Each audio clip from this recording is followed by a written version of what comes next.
চাকু মেরেছে, চাকু মেরে ও সরে গেছে। আরেকটা লোক এসে চাকুটা তুলেছে, ঠিক সেই সময় পুলিশ তাকে দেখেছে, কিন্তু তার তো ফাঁসি হবেই। কারণ কে মেরে গেছে সেটা কিন্তু পুলিশ দেখেনি। পুলিশ সাক্ষী দিচ্ছে ওরা আমি চাকু বের করতে দেখেছি। আর এই নিষ্পেষিত, নির্যাতিত, নিপীড়িত মানুষের কোনো অধিকার ছিল না, না শিক্ষার অধিকার, না ধর্মের অধিকার, না রাজনীতির অধিকার, না ব্যবসার অধিকার। এদেরকে এই মন্ত্রতন্ত্রের মধ্যে সীমাবদ্ধ রেখে তাদেরকে ভুলিয়ে রেখে গভীর জঙ্গল, মানে মনের অন্ধকার কালিমালিপ্ত করে রেখে দিয়েছিল এই সমাজ। হরিচাঁদ ঠাকুর এসে বললেন, এর থেকে আমি তোমাদের মুক্ত করব। দেখবেন আপনারা গানেই করেন যে তুমি কাঙ্গালের হরি। হরিচাঁদ ঠাকুরের এই পথে আসতে কোনো তন্ত্র মন্ত্রের প্রয়োজন হয় না। আমাদের মধ্যে ওই গুরুগিরি এটা নেই, আমাদের মধ্যে ধরার মরা আছে। আমরা গুরু বাদের নিন্দা করি কিন্তু গুরুকে নিন্দা করি না।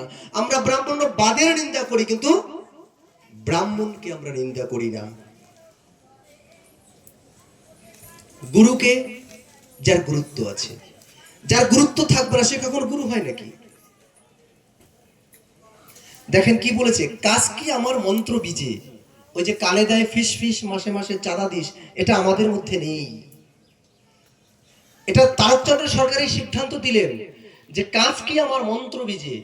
হরিচাঁদ ছবি রবির কিরণে, কারণ হরিচাঁদ ঠাকুর যে মূর্তি, যে মুখ আমি রবির ঝলমলময় আলোর আভায় আমার হৃদ সরোবরে আমি দেখছি, এটাই আমার সবকিছু।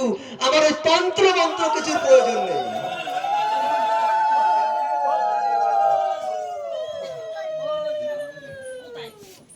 তারপর কি বললেন, যত ছিল বৈদিক ক্রিয়া সে ক্রিয়া হলো অক্রিয়া। বৈদিক ক্রিয়া লীলামৃতের 104 পৃষ্ঠায় লেখা আছে, কুকুরের উচ্ছিষ্ট প্রসাদ পেলে খাই, বেদ বিধি শৌচাচার নাহি মানি তাই।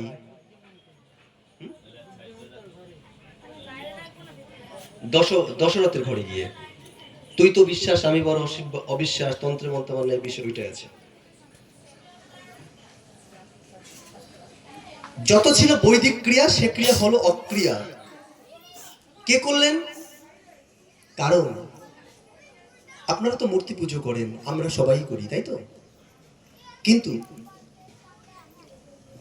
হিন্দু সনাতনীদের মূল পবিত্র ধর্মগ্রন্থ হচ্ছে বেদ।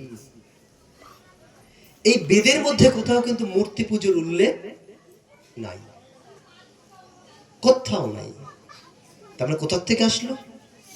মহাজ্ঞানী তারকচন্দ্র সরকার সুকৌশলে বুঝিয়ে দিলেন, যত ছিল বৈদিক ক্রিয়া এদেরকে এই ব্রাহ্মণ্যবাদ এসে ঢুকিয়ে আমাদের মস্তিষ্ক প্রসূত করে।